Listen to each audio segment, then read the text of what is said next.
This question is going to be for all of the candidates. And as a candidate, second time running for the same seat, I know how hard it is to be the new one on the block and to hear, oh, how are you going to win? They have so much money. How are you going to win? They don't know you.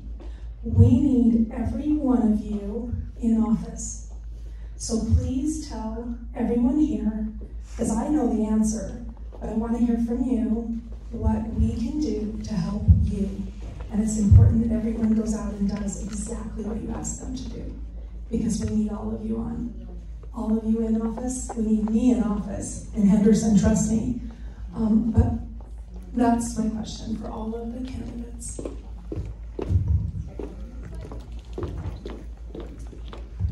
Thank you for the question, Carrie. Basically, we need you to tell everybody you know who we are, what we stand for, not to vote for the person with the most signs, not to vote for the person with the most money. I have people like Renee sitting right behind you that walks doors in neighborhoods and puts pamphlets on doors, put yard signs in your yard, and just anything you can do, any way you can communicate. Of course, if you can financially afford it, we can use contributions. I don't like to ask for contributions, so I don't. I like to ask for votes, and when people want to help me, I never turn them down. And basically, that's it in a nutshell.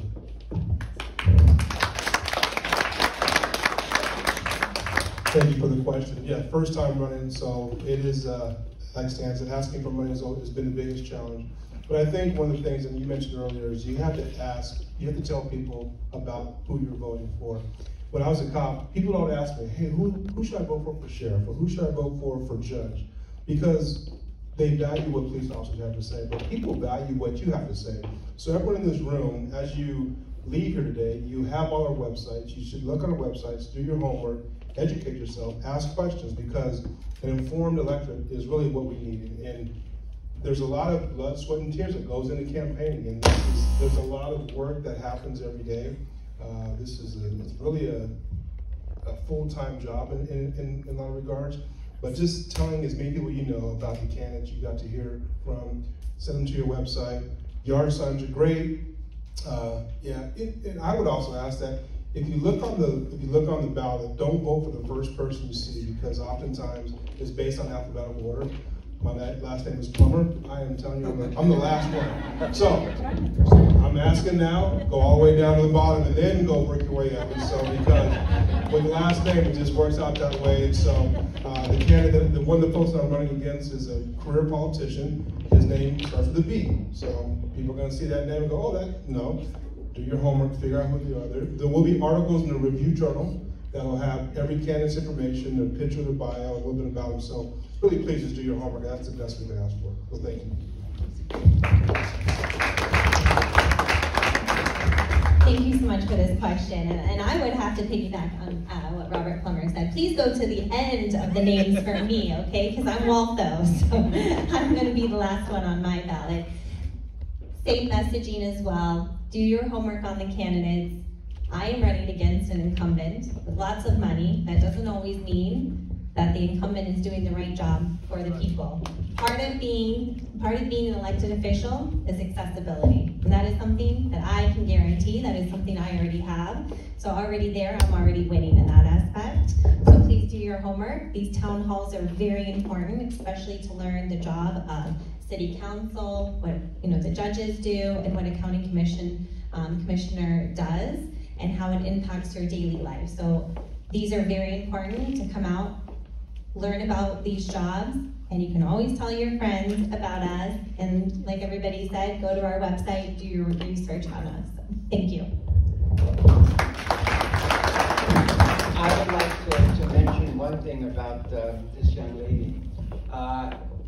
When I did my research about her, one of the things that I admired is she's on the planning board. What do people on the planning board do? Do you have any idea? Yes. It's development. That's a Brooklyn answer. It's community development. The person that sits on the planning board knows every neighborhood here, inside and out. And if they're sitting on the city council or a commissioner, they have the inside knowledge of what these neighborhoods are like, what is needed, what is not needed, and so on. So that's why it's important to do your homework, okay? What I'm going to say goes for both you who's running for judge and for David. For 18 years, I was involved with a district court judge, criminal judge here in Clark County.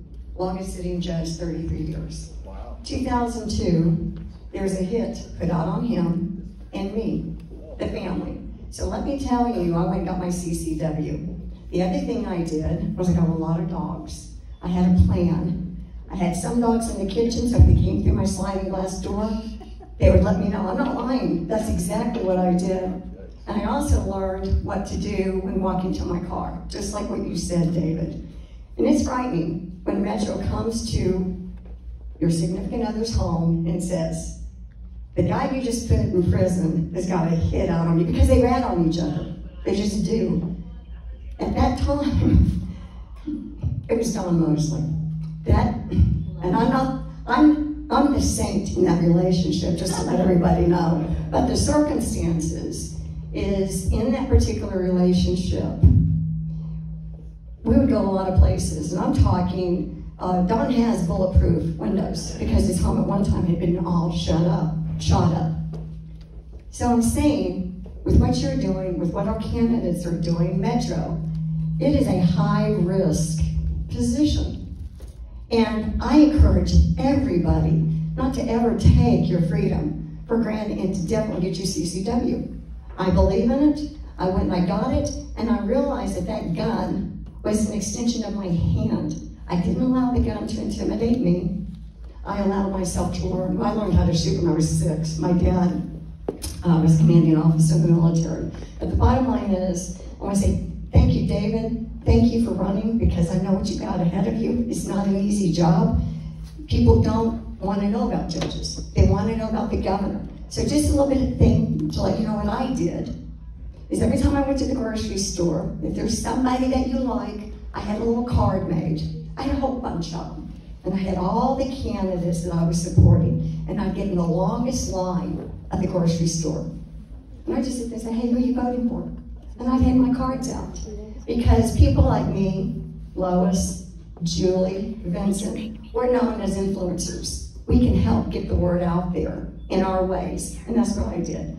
But anyway, thank you all for being candidates. I appreciate it.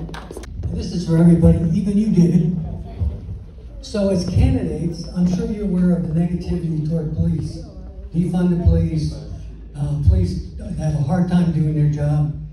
I volunteer for Metro during the week, and I've seen in the last couple of months a large number of Metro officers submitting their retirement papers. And they're doing it for one or two reasons. Either one, they don't want to do the job anymore, or two, because of all the negativity shown toward police. So my question for all of you is, how can you, when you get elected, make a difference in the police officer's job who has to do that every single day? Thank you for that, and that's a great thing. 30 years in law enforcement, so public safety is first and foremost the most important thing to me, and I think it's the most important thing for this community. As a young cop, when I started in 1991, everyone loved police officers, and then we had the Rodney King riots, and then people didn't like cops again, and then it's a very cyclical event. And then what happened with George Floyd, you really saw the tide turn, and a lot of negativity on law enforcement is out there. And what I would tell young cops today, as a chief, I was hiring young cops and motivating them to do the job. And every young person I see today, I tell them, if they want to get into a job where they're serving, police officers is the way to do it. And so I think what we have to do, I would do as a public elected official, is definitely support everything Metro does as far as recruitment efforts, making sure there's recognition out there for the officers. And a lot of the young officers that have joined came through my area command as a captain, where I got to interact with a lot of them and reinforce the values that we as a police department have and what the citizens. And what I tell a lot of cops is that Believe it or not, 99% of the people that live in a community support police officers.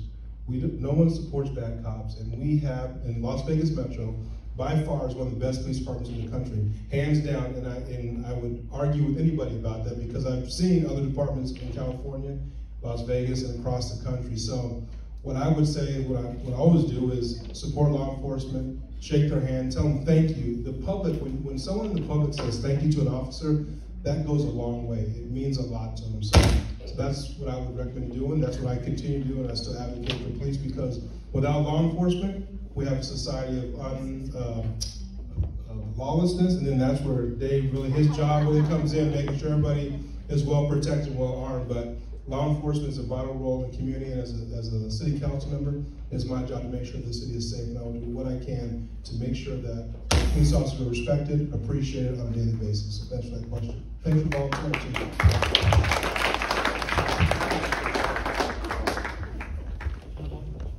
You know, sometimes carrying a firearm isn't for everybody. You know, some people, they don't have the proper mindset for it. But there's other things, like I said earlier, that you can do to protect yourselves. Because it's like if I grabbed a fire extinguisher off the wall and threw it to you and said, hey, put that fire out, would you know what to do? Would you? Don't get to cover my fire extinguisher. But a lot of people would just scatter like everybody else. You know, they panic and scatter, run and hide or something. You gotta have a plan, okay? But sometimes if you don't, you can have the fanciest gun on your hip right here.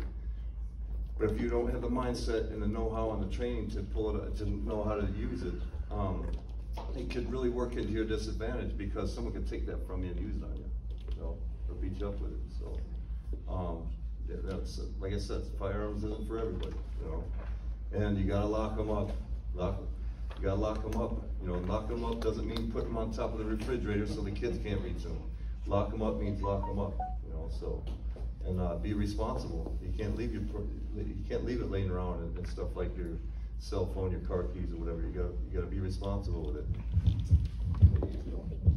you. This is a great question. Thank you for that. I think now than ever, after what we've been through in the last couple of years and what we've seen happen, especially on the Las Vegas Strip, this is very important. And I think as an elected official, there is no question in my mind that I am 100% in support of Metro. I just did my first ride-along 2 months ago here at Spring Valley Area Command, and that was one of the questions that I asked Officer Roman, who is my ride-along officer for the day, is, you know, how can we get this really great image? I know, you know, Metro is amazing. How can we spread that to the rest of the public? And now I challenge the public and all of you, when they have these amazing events, they have a lot of events throughout the valley to get to know officers, coffee with a cop, they go to the park and they do different events, is to show up, get to know the officers, because really at the end of the day, we need to humanize the officers. They're out there putting their lives on the, you know, putting their lives on the line for us to protect our neighborhood. So I think it's also about our job is to get to know the Metro officers, and as an elected official, as a, you know, future county commissioner, it's also supporting them, advocating for them, and not making their job any harder than it needs to be, because their job is already extremely tough enough.